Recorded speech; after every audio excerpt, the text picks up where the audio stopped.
Magandang umaga po sa inyong lahat, mga kaibigan at mga followers. Nandito po ako ngayon sa dragon fruit farm natin. At ngayon po ay Sabado, June 15, 2024. So makikita nyo ang gandang bulaklak ng ating dragon fruit.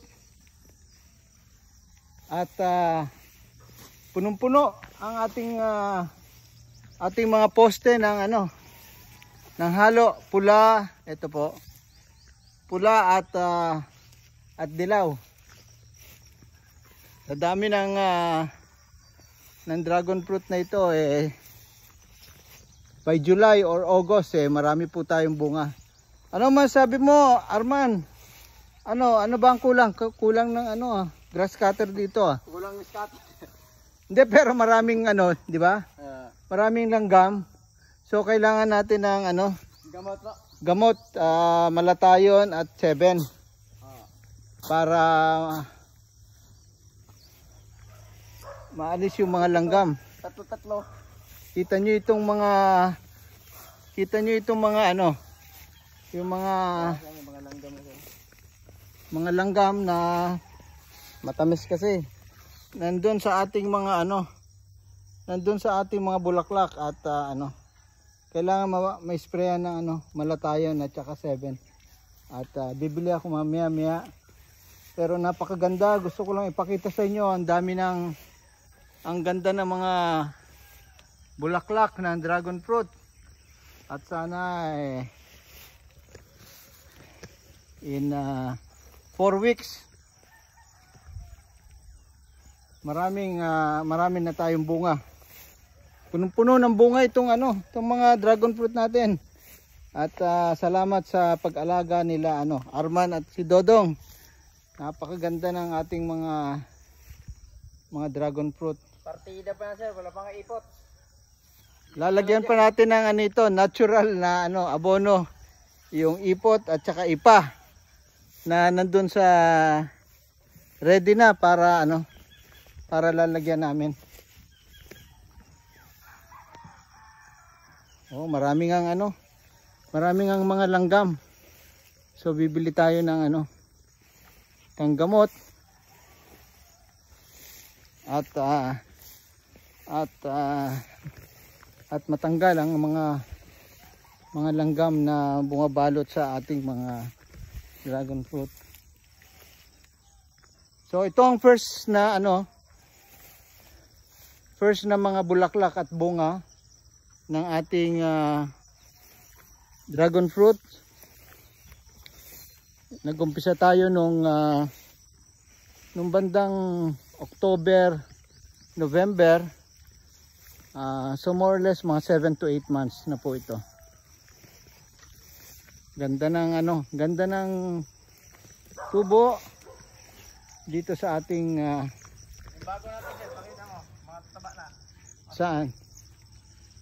Bago na rin Ba yung mga bago natin? Pero papakita ko yung mga magagandang bulaklak ng dilaw na dragon fruit. Saan yung mga bago? Ito sir, mahaba na. So humahaba na rin yung mga suloy ng ating dragon fruit. Kaya ito ang purpose ng ating gulong. Para pagdating nila sa taas, babali na lang sila at sasandal doon sa mga gulong na ilinagay natin. So lahat dahil tuloy-tuloy ang ulan po dito sa Cavite at gustong-gusto ng mga dragon fruit. So Arman, haba ng haba pati damo. Ang haba na ng mga damo. Kaya kailangan grass cutter mga Paglagad ng mayo. So ito yung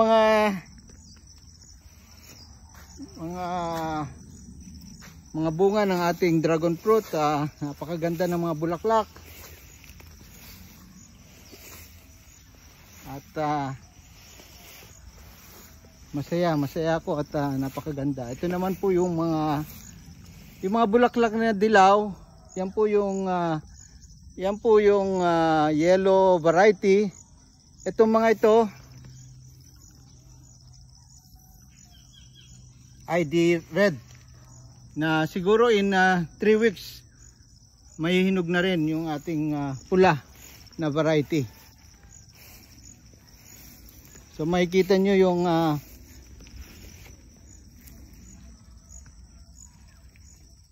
mga umpisa na magbubulaklak. Ito yung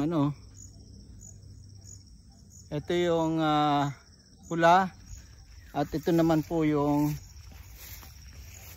bulaklak ng dilaw. Napakaganda ng ng mga bulaklak ng ating dragon fruit. So yan po ang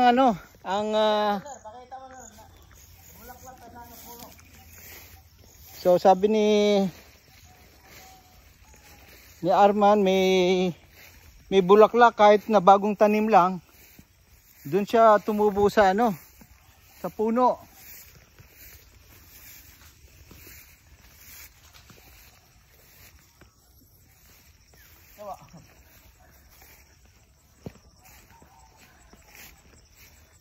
So ang ganda ng ang